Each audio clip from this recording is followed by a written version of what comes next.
Welcome to everyone attending this webinar facilitated by ICAHD UK, an organization founded in 2004 to support the Israeli Committee Against House Demolitions, ICAHD.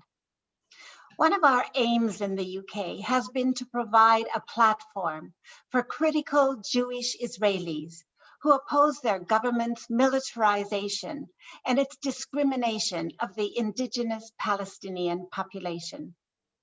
Within the ICAHD family, we have always believed that the future must be one that embraces both people groups because their future is together. But to achieve the just and sustainable solution hoped for, we face many challenges. Violations of international law are great and increase by the day. It is widely recognized that Israeli authorities have created a situation of apartheid, something which is being highlighted yet again at this time of year during the annual Israeli Apartheid Week. Thus, we're pleased to be facilitating this event.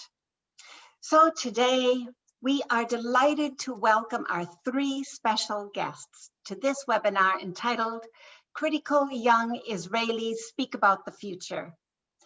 These are individuals who are on the ground and who have witnessed the elevation of one people group over the other, Israeli Jews over the Palestinian people, and the oppression and the suffering that this inflicts upon the Palestinian people. These are three examples of Israelis who have taken a stand opposing their government's policies. To help set the scene for our webinar, we are going to show a short video, which is the trailer really for the film Objector, which features the story of one of our speakers, Atalya Ben-Abba. Please, Malcolm, will you start showing this clip? I expect to be in prison about 160 days. However long it will take.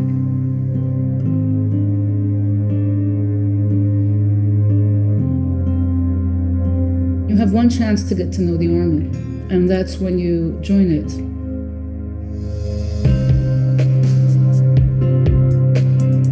Our only choice is to fight. I'm sorry. I was sure I would be a fighter.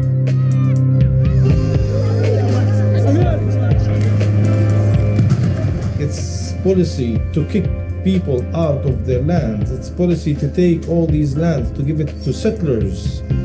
Then they complain. Palestinians teach their children hate. No one knows that your soldiers are teaching our children hate.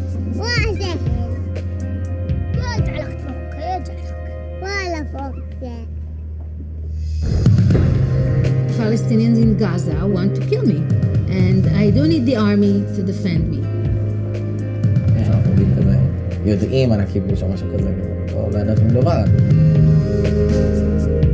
It's such a huge machine, and it will crush you if you try to change.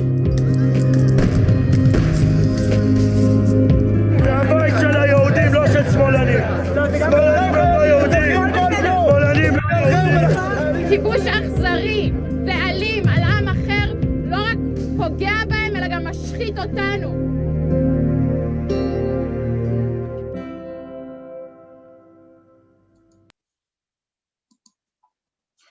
Excellent, thank you. Well, our three speakers are Haggai Matar, Uri Agnon, and Atalya Ben-Abba. We're going to start by hearing from Haggai Matar. Haggai is joining us from Tel Aviv. It was several years ago that I first met Haggai when we both happened to be in Belfast speaking at Palestine-related events, and we've kept in touch with each other ever since. So Haggai, we're delighted to welcome you to our event today. Could you kick off our first round of questions, please, as you address a bit about your background, your family background, where you grew up, how you became aware of what was happening with the Palestinian population that then led to your decision to refuse to join the Israeli army? Thank you, Haggai. Sure, Linda. Thank you very much, and thank you to ICAHD UK for hosting this, and welcome everyone. So my name is Haggai Matar, and as Linda said, I have become aware and involved in resistance to the occupation for actually quite a long time ago. The introduction said this is for young Israeli voices. I did protest to Linda that I don't feel that I qualify as much anymore, but I became involved about 23 years ago when I was but a teenager. I started going to demonstrations in the West Bank. I think it's worth mentioning that this is not common for young Israeli teenagers, neither in my age nor today, that basically Israelis and Palestinians don't get to meet each other. Definitely not teenagers, definitely not before the army, when it's usually in the context of soldiers invading Palestinian territories. So the fact that I did have that opportunity, and it's too long of a story how that happened, but just to say that it's a combination of a fairly left-wing upbringing in my home and a very progressive teacher in my school that invited me to a joint Israeli-Palestinian summer school. So it was the combination of those two things that got me to first meet Palestinians, to start going to the West Bank. And every time I went there, it became this spiral where I would go, I would see something terrible happening. I would be shocked, I would feel responsible. That would get me to come in for the next time. And it just kept on going and hasn't stopped since. And the sort of things I would see, just to give you a few examples for people who haven't been, it could be one of the examples, and we saw this in the short clip from the film about Atalya, is the South Hebron Hills area, where you have very small communities living very rough lives, sometimes living in caves or in tents and living off water wells. And one of the first times I went to the West Bank, I saw one of these communities where soldiers came and basically shoved sand and stone into one of these communities' water wells, basically drying up their livelihood, so they couldn't live there, so they couldn't have any water in the middle of the desert, as a way of pushing them out, as a way of taking over their land. And I think it was events like that, seeing how soldiers are sent to take over land and banish Palestinian communities, that just broke something very deep within me, having grown up in a leftist family, but still believing that the army is there to protect us and that it's your duty to go to the army and everybody goes. Suddenly seeing soldiers doing things like that, destroying a water well for a nomad community in the desert, really changed the way that I was thinking about the army. And every time that I would go to the West Bank, I would say, okay, this is one more thing that I would refuse doing. And it was after 2 or 3 years of constant visits to the West Bank that I said, well, I can't do any of these things. Like all the things that I've seen soldiers doing, not a single one of them would I be willing to define as necessary for my protection, and nor would I be willing to participate in, as they're all different types of war crimes. That's what got me thinking that I would refuse to serve at first in the occupied territories, and I ended up refusing the military service altogether. And at the time, there was such a spike, and this is 2002, just to give you context, it's the height of the Second Intifada.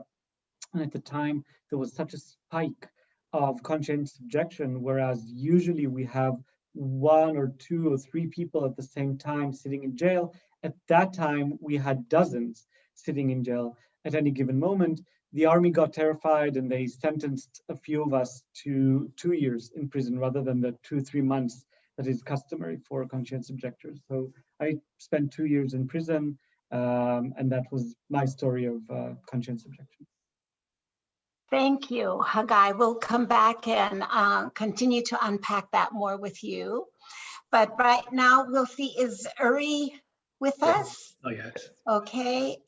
Uri Agnon is originally from Jerusalem, and in fact, it is in Jerusalem that I first encountered him. He was a drummer at demonstrations.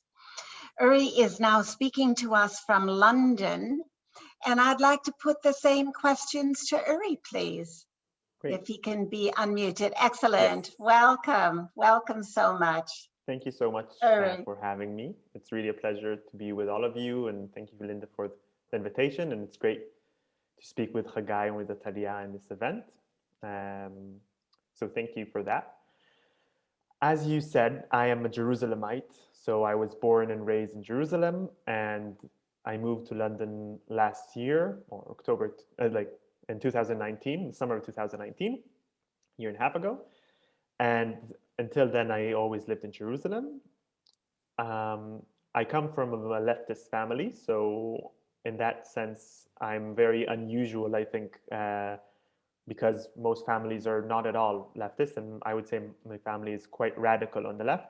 So much so that at some point I wanted to scare my mother a bit, and I told her that I will join the army, and that really put a fright in her. So that's not common at all. It's most Israelis, especially from my background and class, so upper middle class Ashkenazi Jews, secular, would be expected to go to the army. The school where I went to, everyone except for one other student in my class, all were drafted. And so the same thing for classes above me and below me. So in the larger context, my cousins, my aunts and uncles, my grandparents, everyone was very much for the idea of the army. But in my nuclear family, that was not the case. And I think I definitely became political through my family. So first of all, through my mother, who, when I was born, was one of the founders of B'Tselem. So she worked in B'Tselem for a long time, and she teaches human rights. So obviously that was always in the house. But in many ways, it was my sister, my older sister, who's 3 years older than me, that she was the first to, well, I've been to the West Bank as growing up a few times, and living in Jerusalem is very different than to living in Tel Aviv. So you really are in constant contact with Palestinians in some sense. So usually it's not in a way that you can really have a discussion, and most people don't see Palestinians on an equal level, on an equal leveling. So you will see them as cleaners or bus drivers and that sort of thing, which is of course great, but you don't usually have conversations with them. But I did grow up with a family with many friends who are Palestinian, so I visited East Jerusalem a lot and the West Bank. But I really remember going as a teenager with my sister without parents, and that being different somehow, and that really getting me into activism, because it's different to have you have a different relationship with your mother and with your older sister. I think most people can agree. And my older sister, when she became an activist, that had a strong influence on me. Today she's not so active, but she was at some point, and that was, she would take me to East Jerusalem, she would take me to the West Bank to see all sorts of very difficult things. So I would say I was in different ways conscious for a long time, and I really knew that I don't want to go to the army for almost all of my life, except for that week that I think was mostly to frighten my mom. I was always sure that I won't go, and I didn't. I refused, but I did not sit in jail. Unlike Haggai and Atalya, I was exempt for. I was exempt as a pacifist, which is something quite rare and a bit silly, where a group of generals ask you if you're a pacifist or not, and you're supposed to explain it to them and prove it to them. But if there is the wrong group of people to judge if someone is a pacifist or not, it's a group of IDF officers. So that was what I went through, and that's how I did not go to the army, but did not sit in jail as well. And that was a meaningful time for me because that's when I started being really active and going to protest. And I guess we'll talk about that a bit more later. Yes, excellent. Thank you. Thank you. Thanks. And now Atalya Ben-Abba from Jerusalem, who I've not met, but I think through this documentary film, people all over the world are now becoming familiar with you, Atalya. But could you just say a few more words beyond what we saw in that trailer? Atalya, welcome. Hello. Can you hear me? Yes, thank you. Hello. Okay. Hi. It's nice to meet you all. So my name is Atalya Ben-Abba. I'm now 23 years old. When I was about 18, I decided to refuse to enlist in the Israeli military. I was in the Israeli military prison for 110 days. And I chose to become a conscientious objector, the same as Haggai and Uri. I became aware of the injustices of the Israeli occupation over Palestine and of the awful oppression of the Palestinian people, and I just couldn't imagine myself being a part of that. And I had a lot of dilemmas about what should I do, because when I was 17, after I finished high school, I did a thing called Shnat Shirut, and it's sort of a gap year. I did it through a youth movement called the Shomer HaTzair that I was a part of. And so I was living in a commune with 16 other people my age, and we were supposed to enlist together as like a group. And so we had seminars telling us why we should enlist to a very specific, channel in the military called the Nachal, and it's supposed to be like a more social way of joining the army and taking responsibility over society and being like the good ethical soldier inside the system. And we had a lot of this like ideas of like, you can be the good soldier and you can change from within. And I became sort of disillusioned with all of these false promises, because it became clear to me that there is no ethical way to be a soldier. I mean, no matter how nice I'll still be a part of the force of the occupation, of the enforcing powers of the occupation. So I started to realize that any part I'll take inside the military system would be unethical in my eyes, because it will be taking part in that. But the one thing from these seminars that really struck me was the idea of taking social responsibility, of doing something that isn't only for yourself and for protecting your own beliefs. And so I really wanted to do something that could reach other people. And then I knew at the time when I was in that commune, 2016, Tair Kaminer was a refuser, and she was in military prison, and she wrote a blog. And I read the things she wrote, and it really affected me. And it sort of became a reality for me that being a refuser is something that I could also do. And I really wanted to publicly refuse, because I felt it is very important for a Jewish Israeli to speak out very honestly and very loudly against the occupation. And it's something that isn't common enough in Israeli spaces. Saying there is an occupation, it's bad, it needs to end, I won't be a part of it. So I really wanted to be a part of people who speak out this way. So I became a part of Mesalvot, which is a refusers network. and Mesarvot, the name is sort of, it's like the female form of to refuse or refusers.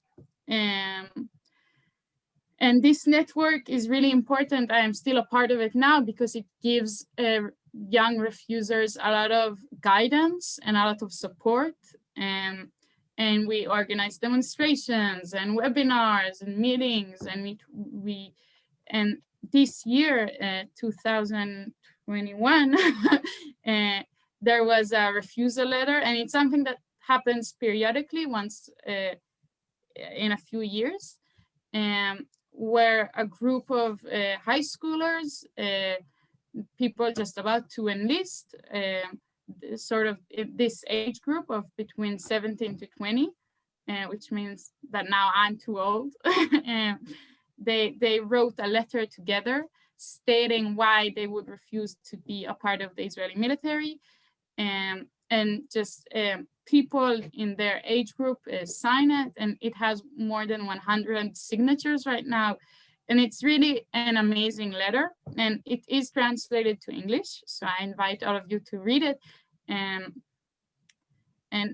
they sort of did something very powerful, which is connecting all the different ways the Israeli occupation hurts Palestinian people, but also people in general, and how it also, the fight against occupation is also a feminist fight. It's also an anti-militaristic fight in general. I think it's important to note that Israel's militarization is one of our big problems.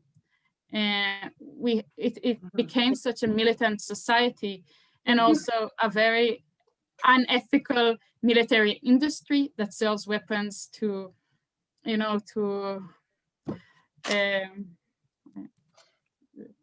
the worst wars in the world. Yes. Can I just ask you another quick question, Atalya, before I go back to the men again? Did you have to have quite a lot of conversations with your family as well? They weren't sure that you should refuse. Can you just say a few more things about that? And then, well, just a word on that. And then if you'd comment on what it was like for you when you were in prison and conversations you had amongst people there. And then I'll go to Haggai as well with that because of his imprisonment. So Atalya, please. My father and my mother are now they're more left-wing, but they used to be like calmly left-wing, like we know there's something bad going on, but it's not our responsibility. We don't need to worry about it. And they wanted me to enlist. It was important to them. So it was a little difficult for them, my choice. And it was also very scary for them thinking about me going to prison.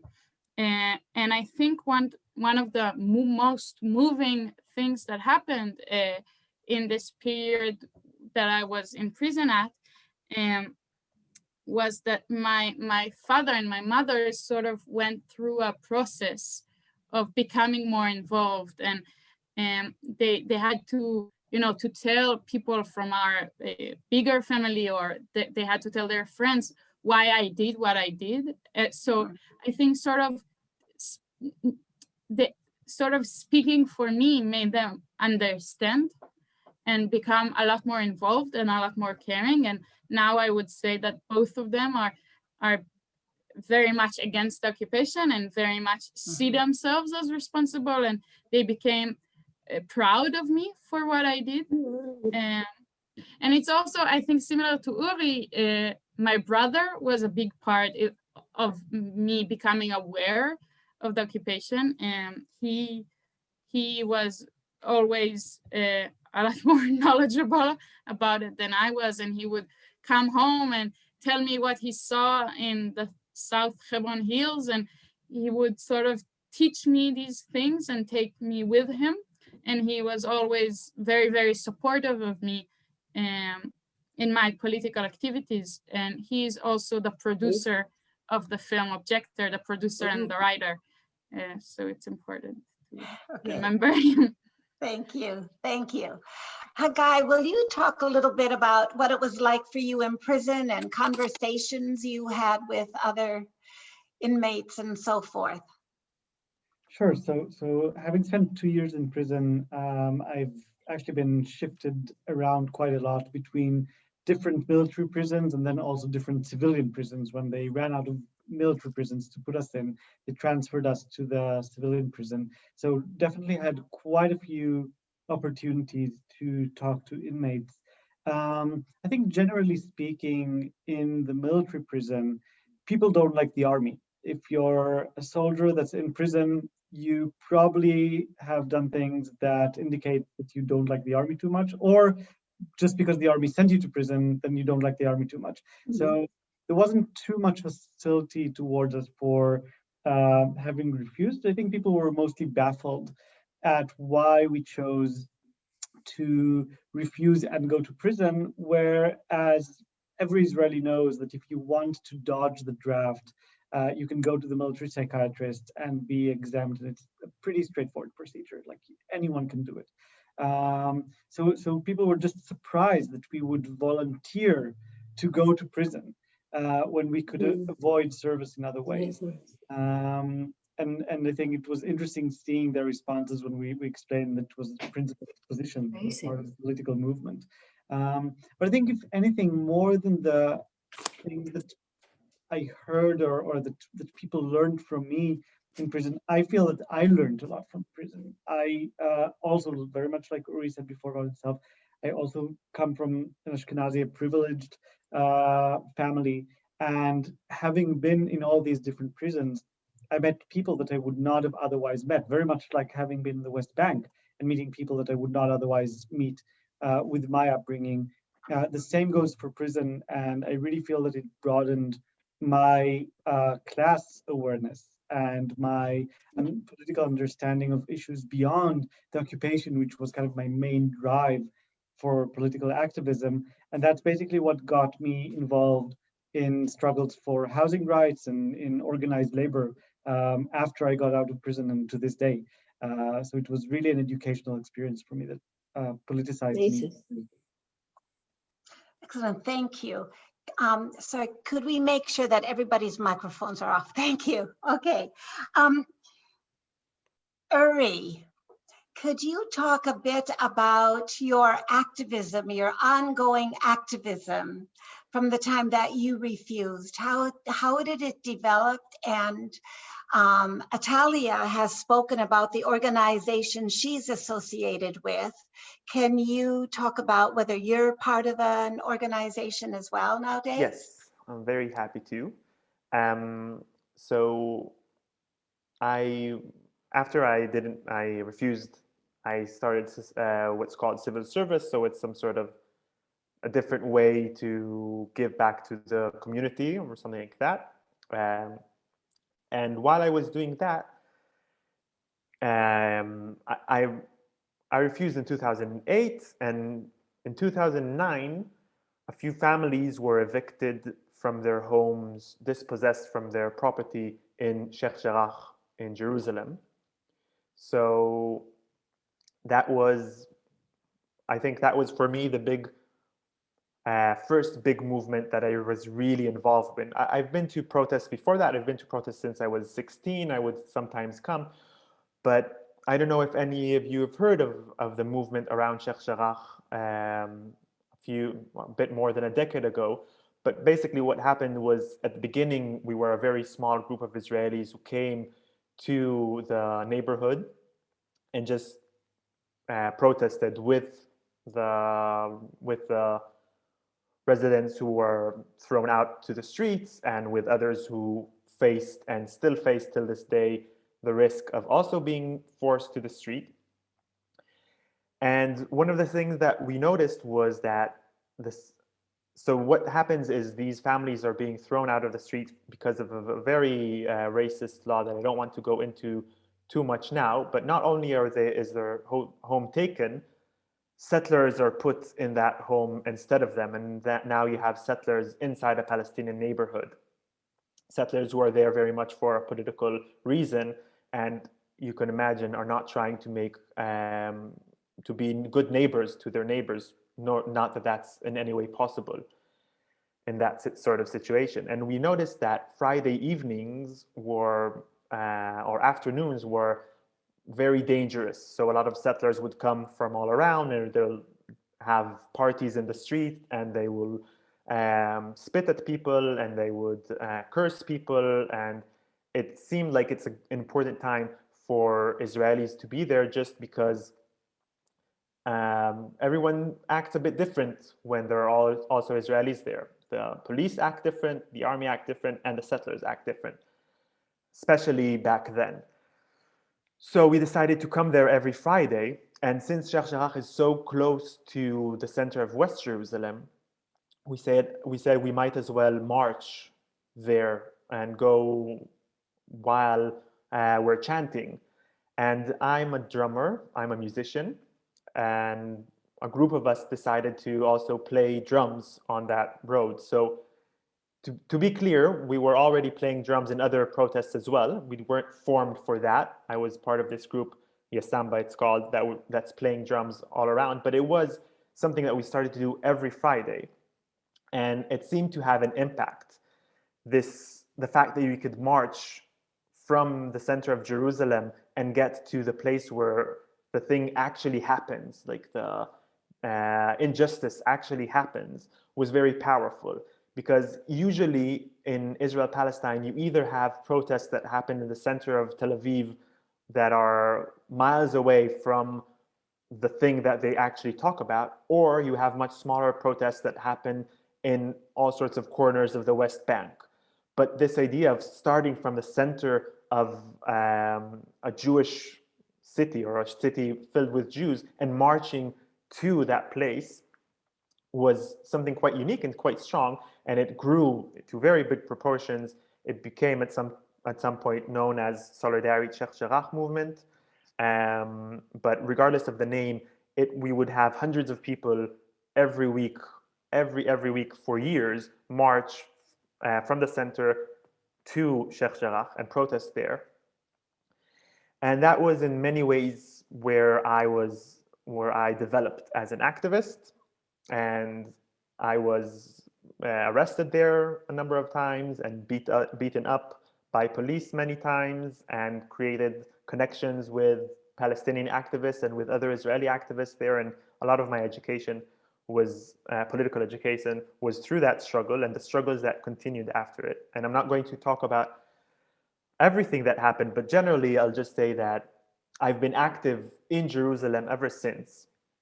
And personally, the issues that matter to me most, and not because they're most important, but because I'm a Jerusalemite, are the issues of Jerusalem. And that's why I was part of the forming of a group called Free Jerusalem, which is a small group of radical activists who don't try to get thousands of people necessarily to join some huge movement with big banners. We don't have a logo.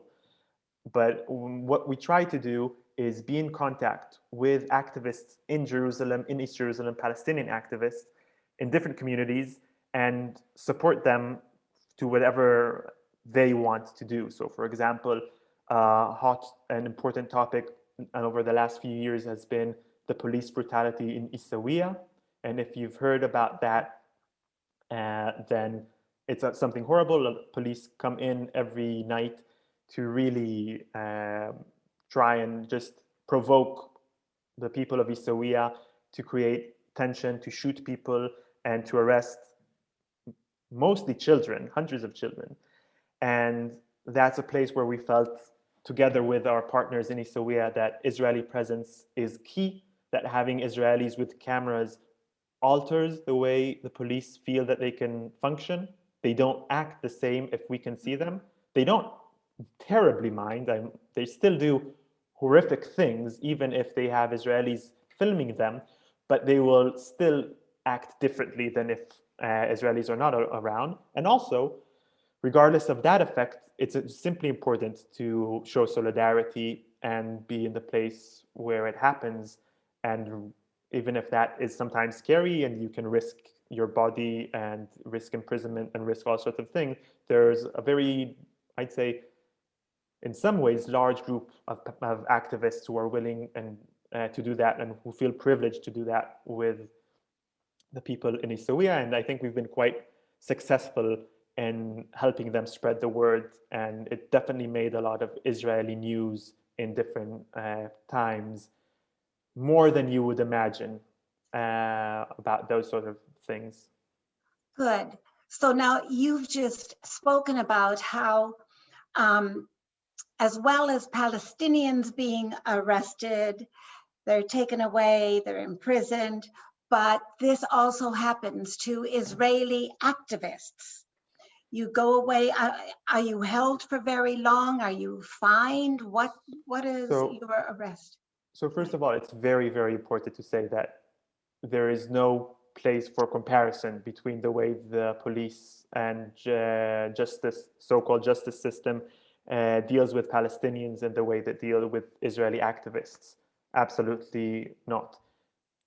We are still targeted, for sure. I've been arrested more times than I care to count.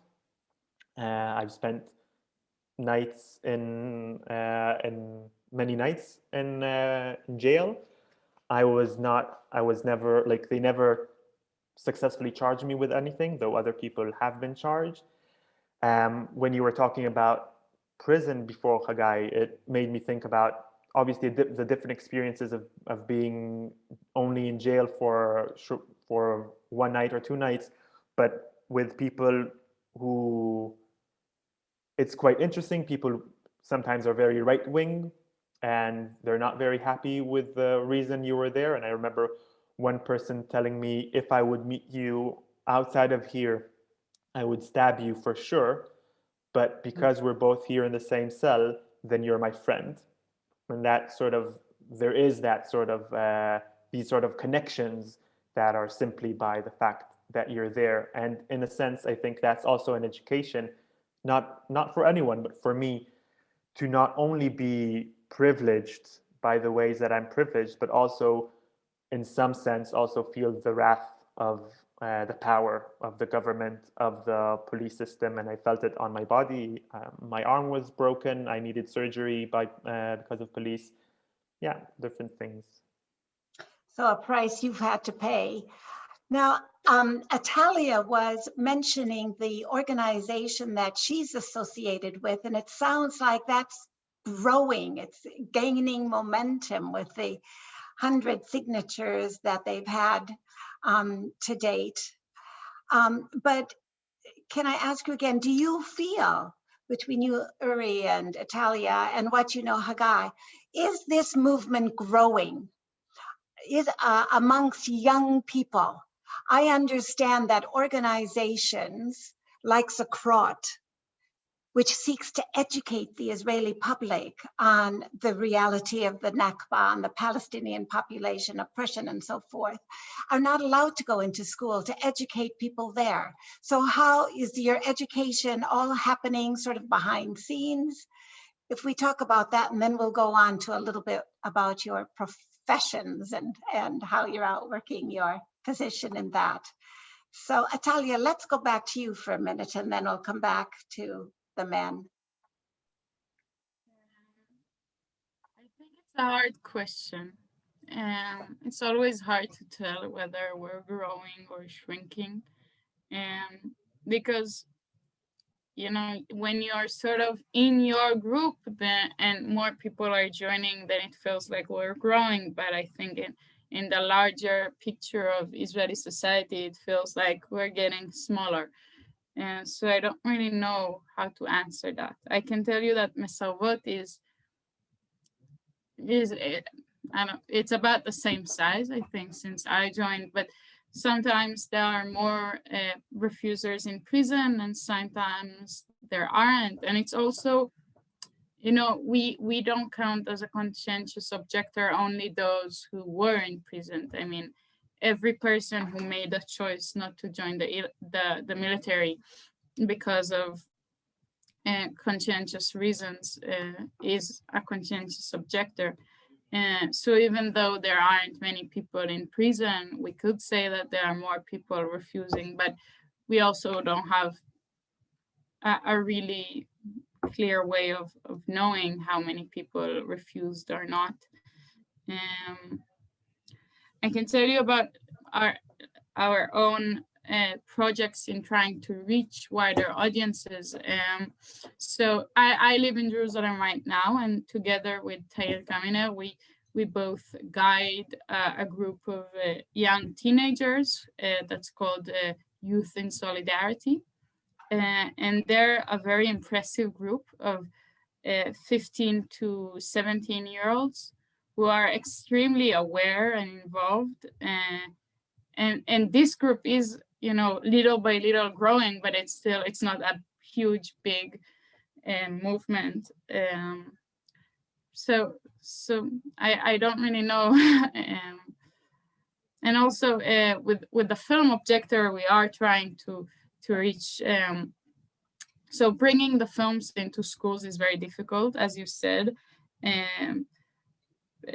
I think it's illegal to encourage people to refuse. So we don't do that. We only try to bring awareness to the occupation and to, our responsibility to make a choice regarding what we do about it.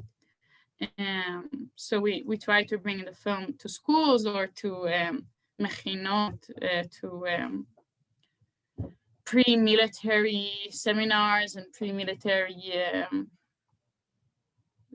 I don't know the word in English for mechina. I tried. Yeah, so it's always, just trying to reach more people, talk to more people, but I can't really say if we're growing. Well, very good. We congratulate you on what you are doing, for sure, for sure. Uri, can I ask you then what,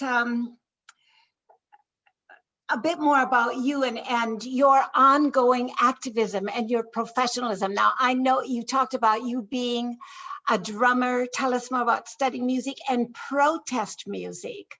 Yes. Because you wrote the music, was this right? You wrote the music for the film Objector and others. Yes, so would you comment on that a little bit? I didn't have the pleasure of writing music for that film, so I've seen it many, many times. And it's a great film. I recommend it to everyone. So I think mostly what I do for a living is I'm a composer. I'm more than a drummer, I'm a composer. And right now I'm here in the UK doing a PhD on music as activism and music in activism. And so I write music for activist things, not only. So it could be scoring a documentary. That's one option. It could be creating a piece. So for instance, I wrote an opera that was composed entirely of text taken from Israeli textbooks. So the things that we learn in school, trying to show the way that occupation or different things, different power relations go into the subconscious of our society through education. So that could be one example. But I also wrote a piece about the way that the Jewish National Fund is trying to steal a home in East Jerusalem, the home of the Sumrin family. And I wrote that piece, and that piece was performed on the front steps of the JNF without their approval. So we had 200 people come and watch this sort of opera oratorio for an hour, and they just couldn't come in and out from their main entrance. They had to use a different one, but because there were so many people dressed up for a night at the opera, no one told us anything. I mean, if we would just do it as a protest, then we would be kicked out. But because there were so many people who didn't look like protesters, they just allowed us to have it. And in different contexts, I was part of something here in the UK where, I don't know, maybe some of you have heard of it, but we had a 3-day occupation of the British Museum because of their BP sponsorship, the way that that they let oil giants sponsor their exhibitions. And I wrote music for that, so that's not occupation related, but it's also protest music. So those are the sort of things that I do. And the Sumrin case, since I already mentioned it, I'll say it because I know it's something that you, Linda, also hold dear. So it's really a super important case, in my opinion, of a family that's being driven out of their home by the JNF. And they're driven out of their home for such a technical reason, you might add, you might think their home is being taken because the person who lives there, the person who owned the house wasn't the father of the person who lives there, but the uncle. And therefore, the house is being taken because of the absentee property law. That's to cut a long story short, but obviously they've lived there their entire lives.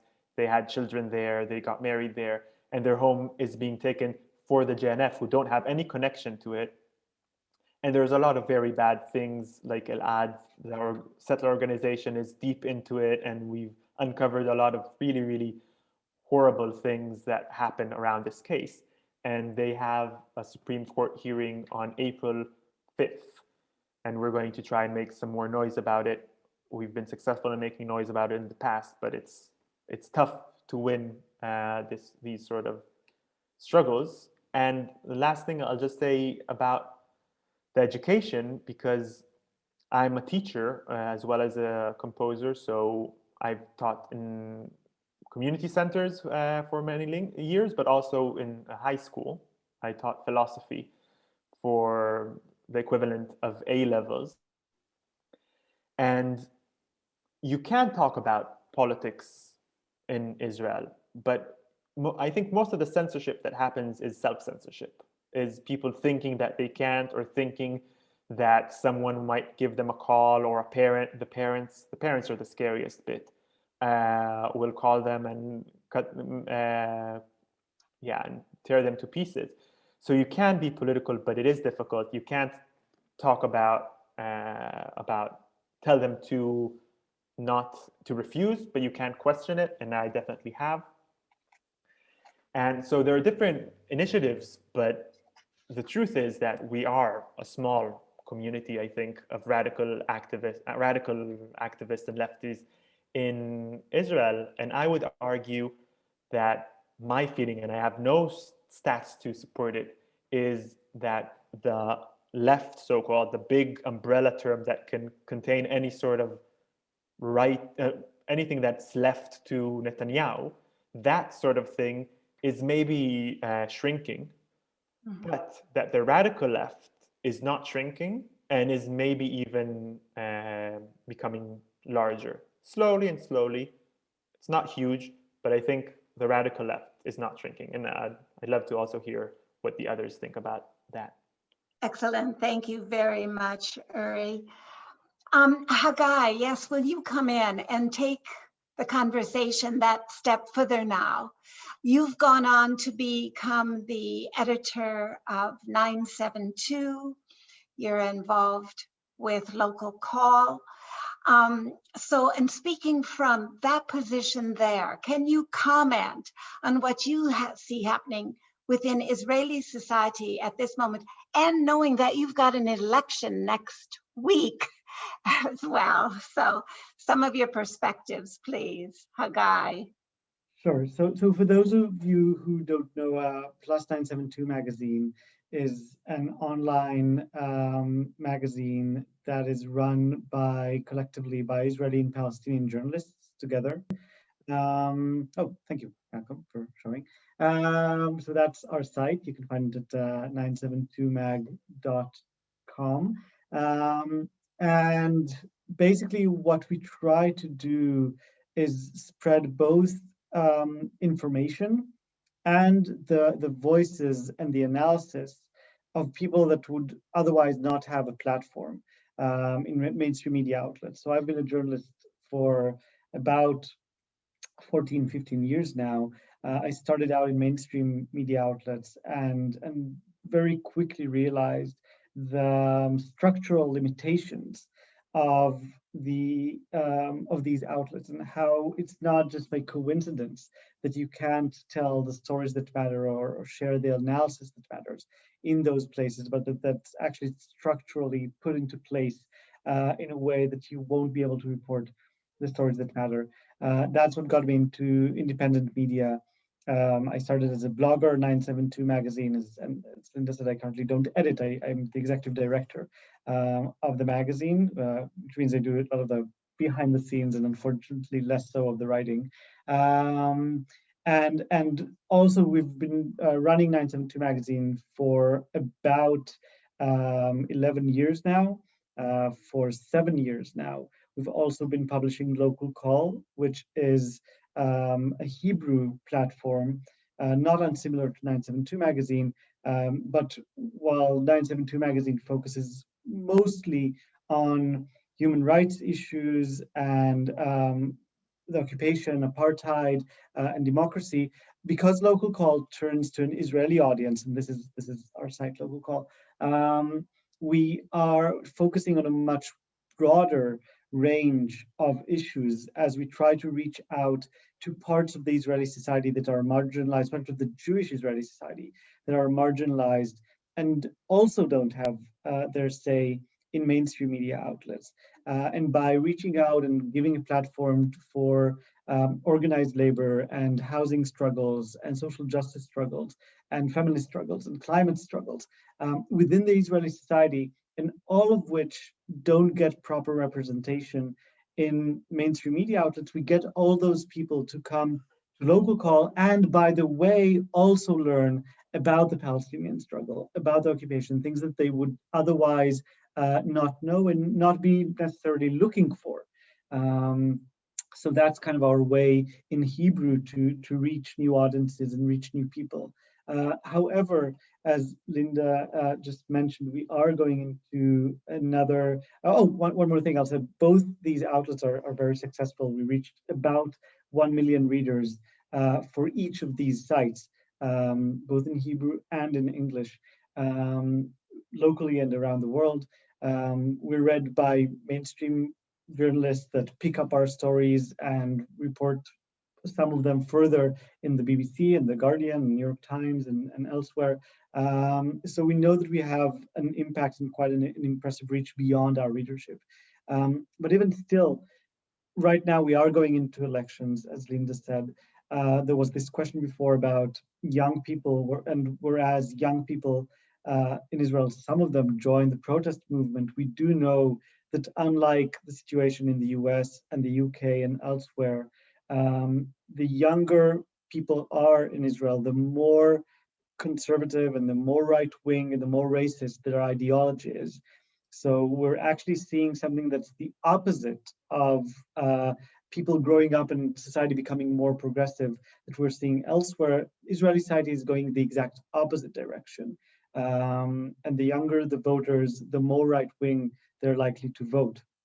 So that is just in terms of statistics, a very bleak picture of where we're going. I think Netanyahu, over the past more than a decade, has been successful in basically making the occupation so that it has very little cost for Israeli society. If there was a cost in blood and human life in the past, and a cost in regional isolation, and so on and so forth, Netanyahu is basically in the right, in essence, has made it so that the occupation does not cost Israel that much. Israelis are not being killed that much, which is obviously a good thing. The peace deals that Netanyahu has been able to sign with other countries in the region have kind of lowered the pressure of regional isolation.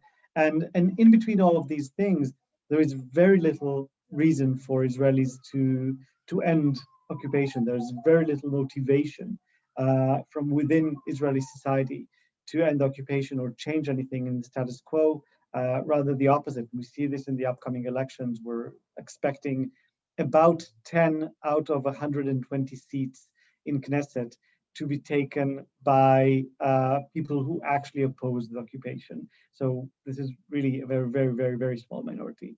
And I think maybe I'll say for later what that means politically, but that is the bleak picture of what Israeli politics looks like right now.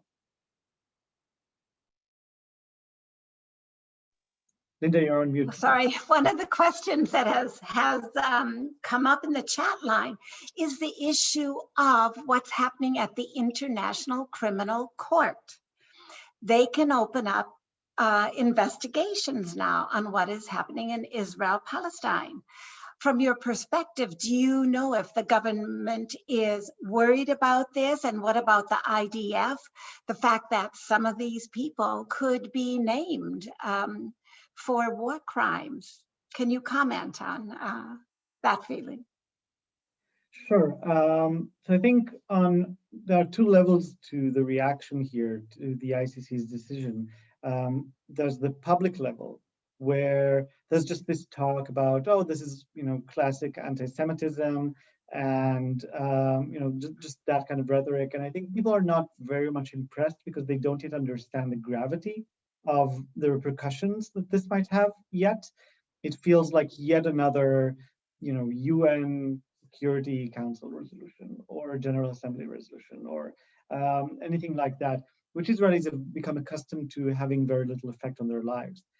At the same time, we know that at the kind of top echelons of power in the army, in the settler apparatus, in government, people are very seriously talking about the implications. And I think it would not be an over-exaggeration to say that they are afraid, and it really makes sense. We don't have testimony of this yet, but I think it won't be long before we hear of people that are thinking twice about demolishing a Palestinian village that was set for demolition, but suddenly being the one to sign the order destroying that village would not be such a good idea if you want to travel basically anywhere in the world ever again.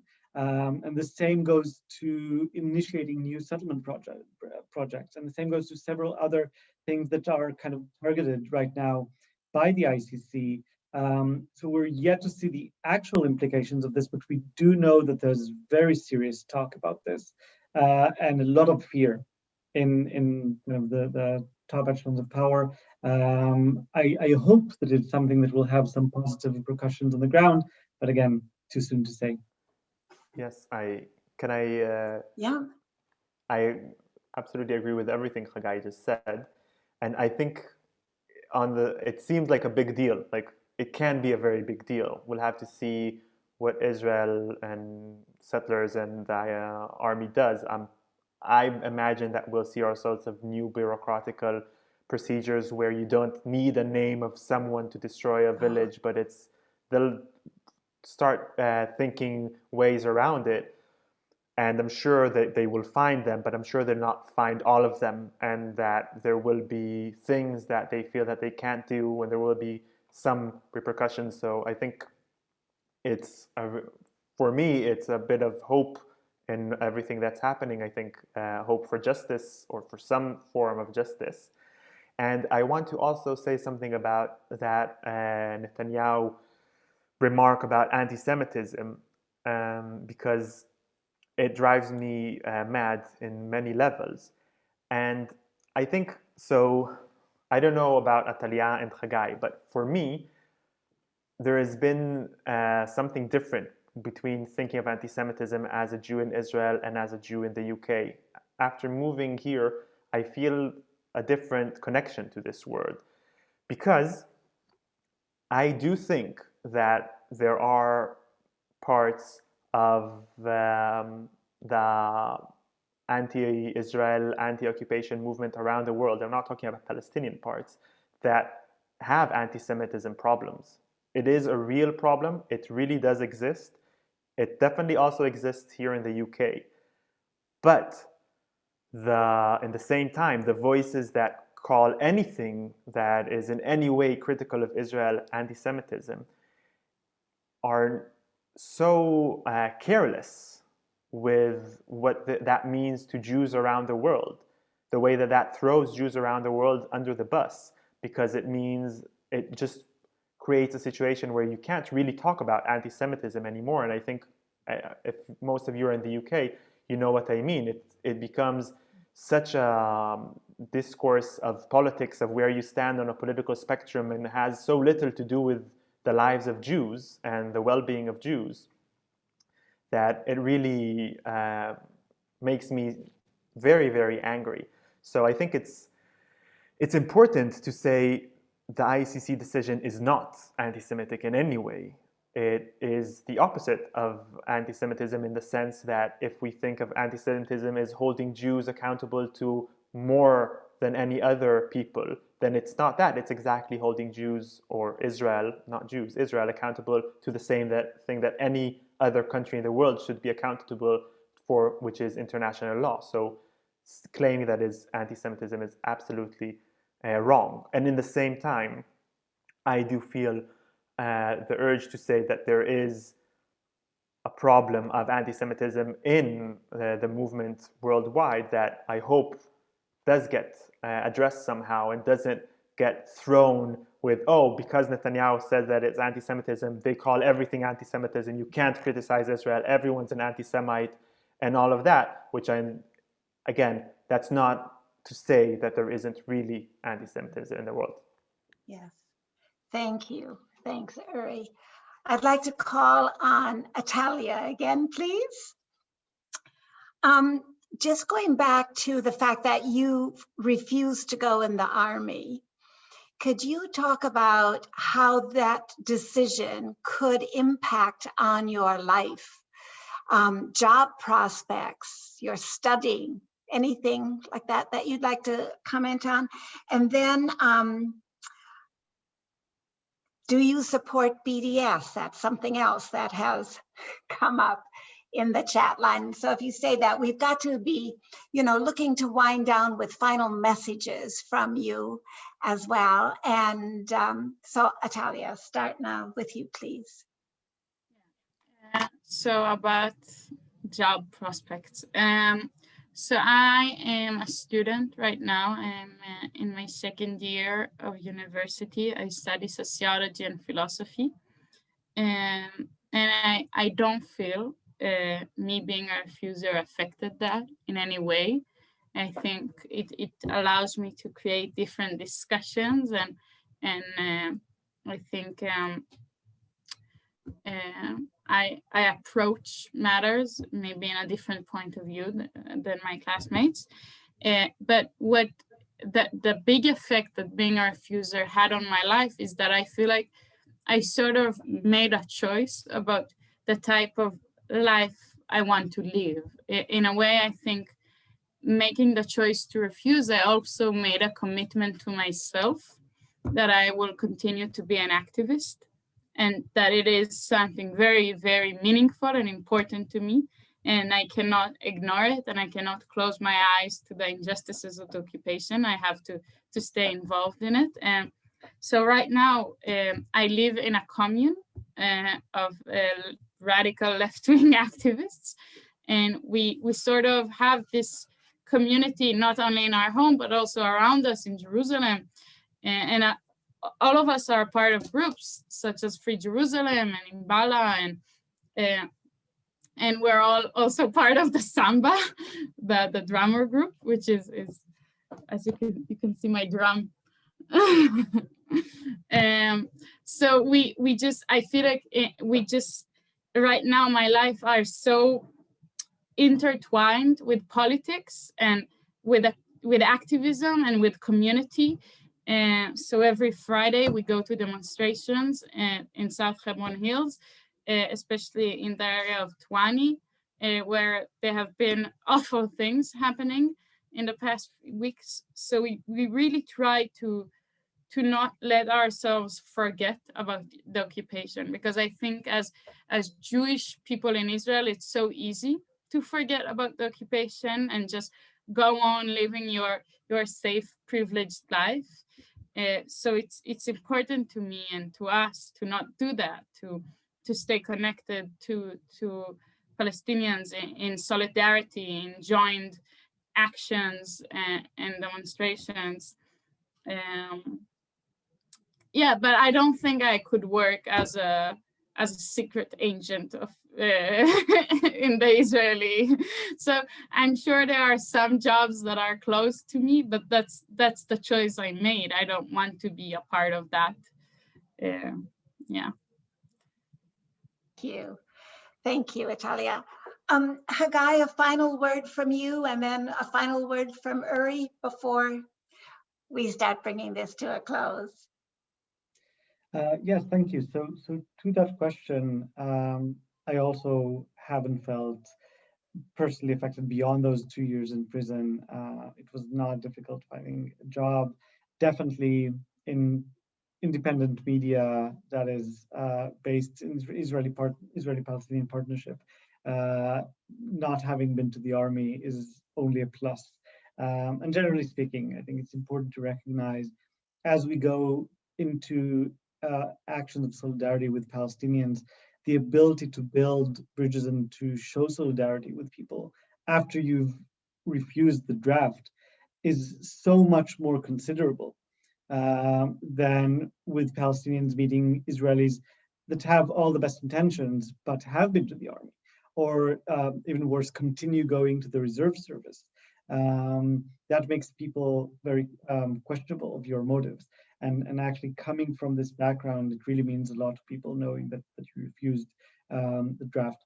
And on your question on BDS, Linda, I think that was kind of where I left off my previous note with the fact that Israeli society is not going into a place where it is going to voluntarily end occupation. That is not the direction of Israeli politics. There is no interest in ending this situation, and there's actually a lot of interest to sustain it and even deepen Israeli control throughout the land.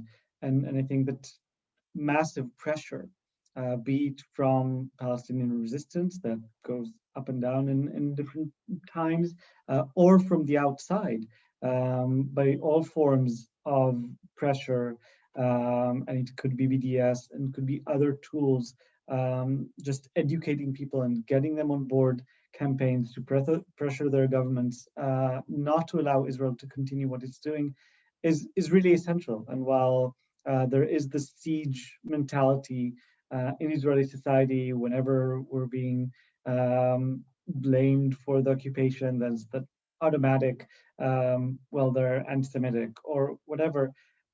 At the end of the day, if the movement grows enough and people have to decide between traveling abroad or continuing the occupation, or doing business abroad, continuing the occupation, and so on, at some point, I do believe that it'll be an essential tool to progress human rights and equal rights for everybody who lives here, as well as Palestinian refugees. So as far as I'm concerned, that's really, really essential.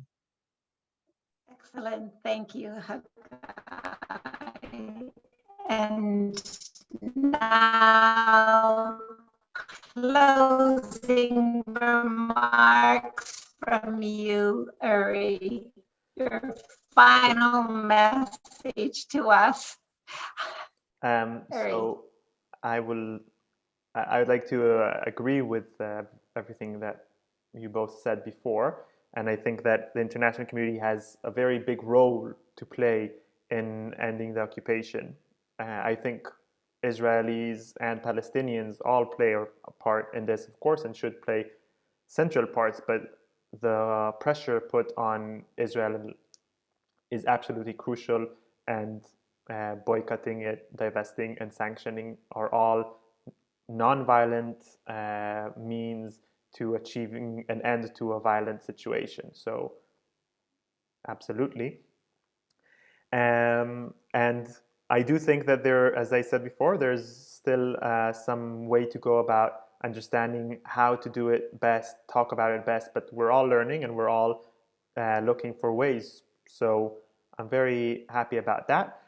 I'd like to say, just to answer your question about the effect it had on my life, refusing. So just to say that some people definitely have it worse, so to speak, but it did affect my life definitely when I was working in underserved communities where people see the army sometimes as a way out and as an important thing that would lead them into being part of an Israeli ethos where they feel marginalized from.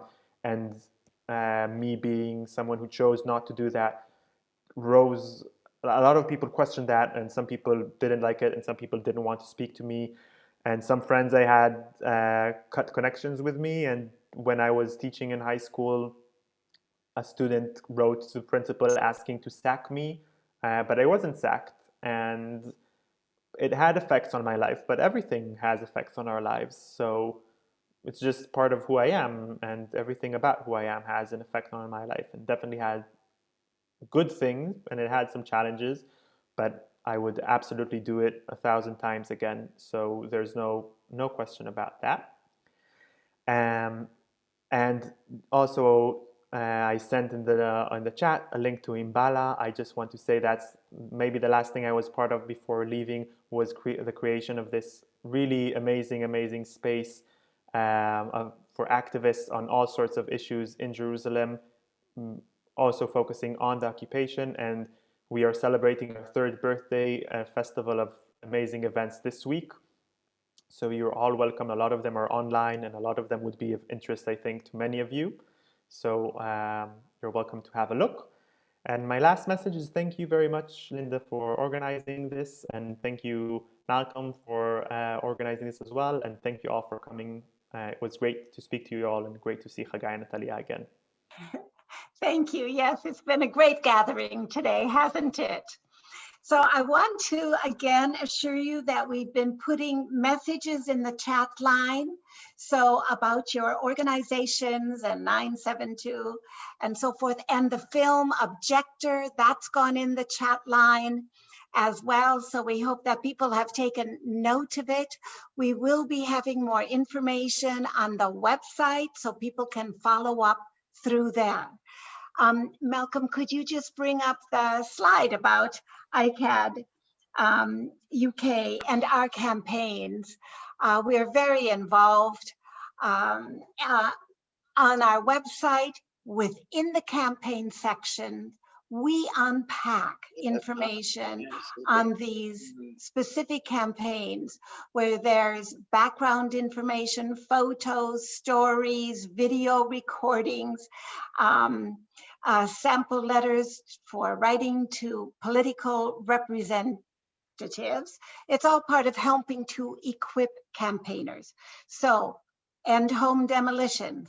It's ongoing, it's constant. We're not giving up on that struggle. Jewish National Fund, do not evict the Sumarin family. So we'll have, again, more updates working on mobilization as they soon come before the Israeli Supreme Court. JCB, British-made bulldozers, stop demolishing Palestinian homes. National Society for Prevention of Cruelty to Children, sever your ties with JCB, the £5 million that you've accepted from it. And we ask, what about Palestinian children's lives? Don't they matter too? Yeah. We work with other organizations and coalitions on all these campaigns.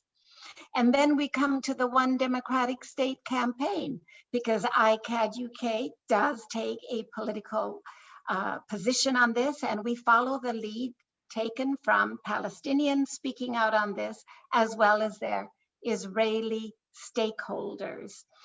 So, and then lastly, it is Global Palestine. And that is looking at how what the Israeli government is doing in its treatment of Palestinians, everything from surveillance to the use of weapons, is being exported to other countries around the world. So those are our campaigns. Through them, you know, we are keeping in touch with our speakers and many other organizations as well. We would love it if you are not already following ICAHD UK, that you will do so. You can join us. We're a membership organization, and your financial support helps us continue our campaigns and other work that we're doing. Subscribe to our monthly newsletters, and we also put out action bulletins. So to help you with specific ideas on what you can do on a regular basis, and follow us on social media. Okay, well, I think that is it. That brings us to a conclusion for today. It's wonderful to have had 3 young speakers, so inspiring. You do give us hope for the future. You've given us a lot of creative ideas too today to bring in and start using our campaigns with music and the type of activities you're doing. So we will keep in touch. Our next webinar will be in April. So watch out for news from that. And do join us then. In the meantime, stay safe, stay well, and stay remaining in this struggle for peace and justice for all people groups. Thank you so much. Bye. Thank you, Linda. Thank you.